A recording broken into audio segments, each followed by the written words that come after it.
soutien de la France au droit d'Israël à se défendre. Je voulais savoir jusqu'où pourrait aller ce soutien. Est-ce qu'il s'agit, puisque les forces françaises, comme vous l'avez dit, sont en alerte dans la région, d'aider Israël en cas de riposte massive de l'Iran dans les prochaines heures ou prochains jours? Est-ce qu'il s'agit éventuellement d'accompagner également Israël dans ses opérations offensives sur le territoire iranien?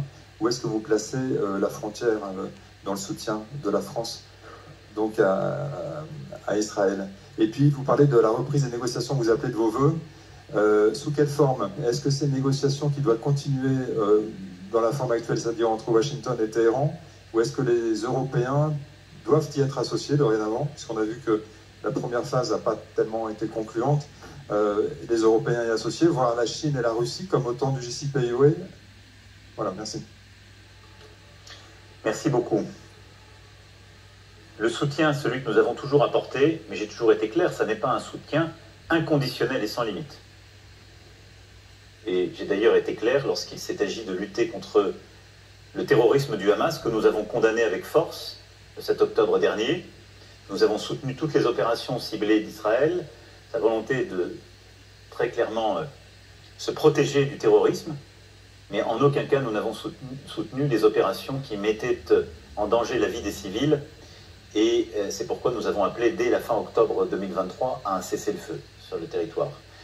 Pour ce qui est de l'Iran, nous soutenons la sécurité d'Israël, et donc si Israël devait être attaqué dans le cadre d'une représaille par l'Iran, la France, compte tenu de ses emprises, et si elle était en situation de le faire, participerait aux opérations de protection et de défense d'Israël.